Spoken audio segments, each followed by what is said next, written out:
अस्सलाम वालेकुम friends, welcome back to my channel art and cook with Soni. उम्मीद है आप सब खैरियत से होंगे। आज मैं बनाने जा रही हूँ करेले, और वो भी ऐसे कि जो कड़वे ना बने।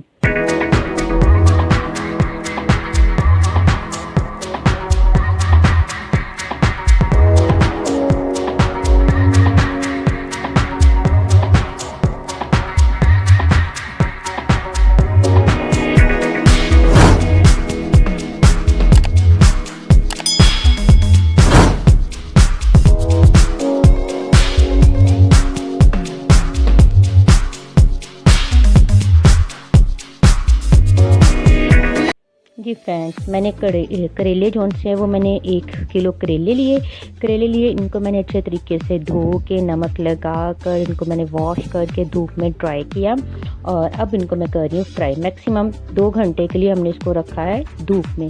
अगर आप इमरजेंसी बनाना चाहते हो तो फिर भी आप इसको वॉश कर सकते हो। फिर ये है कि आपने धूप में नहीं रखना, लेकिन इनको ड्राई प्रॉपर कर लेना।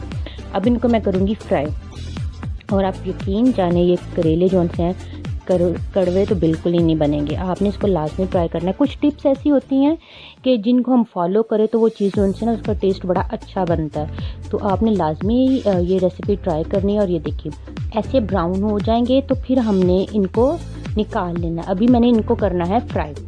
मैक्सिमम लगते हैं 10 मिनट, 10 से 15 मिनट लग जाएंगे इनको फ्राई करने में। तो जब ये हो जाएंगे फ्राई, ब्राउन हो जाएंगे, तो फिर इनको मैं निकाल लूँगी। तो अभी हम वेट करते हैं इनके फ्राई होने का। और अगर अभी तक आपने मेरे चैनल को सब्सक्राइब नहीं किया तो मेरे चैनल को सब्सक्राइब कर दें। और ये देखें जी, हमारे करेले हो गए हैं फ्राई।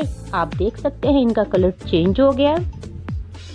और ये चेक करें, इनको मैंने अच्छे तरीके से फ्राई कर लिया। कुछ टिप्स ऐसी होती हैं जिनको अगर आप फॉलो करें तो वो आपका खाना जो सा ज़बरदस्त बनता है। और आपने इसको लाजमी इस तरीके से फॉलो करना, और आपके करेले बहुत अच्छे बनेंगे। अभी मैंने करेलों को निकाल लिया, और मैंने आधा किलो प्याज लिया। इनको मैंने स्लाइसिस कर लिए उनके। ये मैंने हाफ केजी प्याज लिया, 1 किलो करेले थे, क्योंकि करेले जब आप फ्राई करोगे तो करेले बिल्कुल थोड़े से रह जाते हैं। तो अभी मैंने लिए है हाफ केजी प्याज। इनको मैंने स्लाइसिस में काट लिया। अब इनको भी मैंने करना है फ्राई। इनको हमने फ्राई करना है 2 मिनट तक, ताकि इसका कच्चापन जो है ना वो ख़त्म हो जाए। फ्लेम आपने मीडियम रखनी है, ज़्यादा हाई फ्लेम नहीं रखना, क्योंकि ऑयल बहुत ज़्यादा गर्म था। और ये देखिए जी, ऑलमोस्ट प्याज भी हो गए हैं हमारे फ्राई। अब इसमें मैंने डालना है टमाटर और हरी मिर्चें। टमाटर मैंने लिए थे 4 अदद, उनको मैंने चॉप कर लिया था। और हरी मिर्च मैंने 6 से 7 अदद ली थी, उनको भी मैंने चॉप कर लिया। कुछ मैंने लंबी रखी। अब इनको भी हमने 2 मिनट तक फ्राई करना है, ताकि टमाटर जो है वो सॉफ्ट हो जाए। और ये अभी देखिए ये फ्राई हो रहा है। मीडियम फ्लेम पे बनाना है आपने। मैंने सिंपल इंग्रेडिएंट्स, कुछ स्पेशल नहीं है इसमें। मैंने 1 टेबलस्पून के करीब मैंने लिया है सॉल्ट, मैंने 1 टेबलस्पून के करीब लाल मिर्च ली है, और हल्दी ली है। इसके अलावा कुछ भी मैं नहीं डाल रही स्पेशल, कि कोई मैं स्पेशल इंग्रेडिएंट्स डालूँ। ये चीज़ें सारी घर में आपके होंगी। आप इनको बस फॉलो करनी होती है चीज़ें, कुछ टिप्स फॉलो करनी होती है, बाकी सेम चीज़ें घर में मौजूद होती हैं। कोई स्पेशल इंग्रेडिएंट नहीं होता। लेकिन एक चीज़ मैं एंड पे डालूँगी, वो आपने एंड तक वीडियो देखनी है कि कौन सी ऐसी चीज़ है जिसकी वजह से करेले बहुत ज़्यादा स्पेशल और बिना कड़वाहट के बनेंगे। अभी मैंने करेले भी इसमें डाल दिए।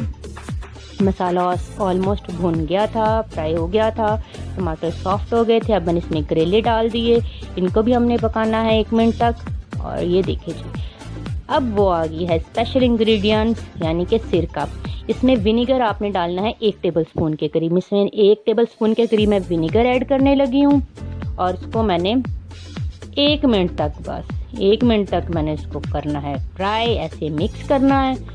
और जी ये हमारे करेले हो गए रेडी। और ये करेले ऐसे हैं कि जो बिल्कुल भी कड़वे नहीं। आप इसको बना के देखें, और बहुत ही यम्मी टेस्ट है इसका। तो अभी मैं इसको करती हूँ डिश आउट, तो फिर मैं आपको दिखाती हूँ कि ये कैसे बने।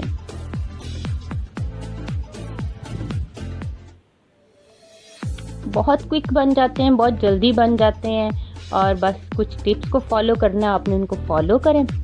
और ये देखें जी, हमारे करेले हो गए हैं रेडी। सिंपल, सबको करेले बहुत पसंद होते हैं। और ये चीज़ ये ऐसी है जो घर में हर घर में बन रही होती है। तो आप इस तरीके से बना के देखें, आपके करेले बहुत ज़बरदस्त बनेंगे और करवाहट के बगैर बनेंगे। और आपने मुझे लाजमी बताना है ये कैसी रेसिपी लगी। तो मिलते हैं अपनी नेक्स्ट रेसिपी के साथ। Thank you so much.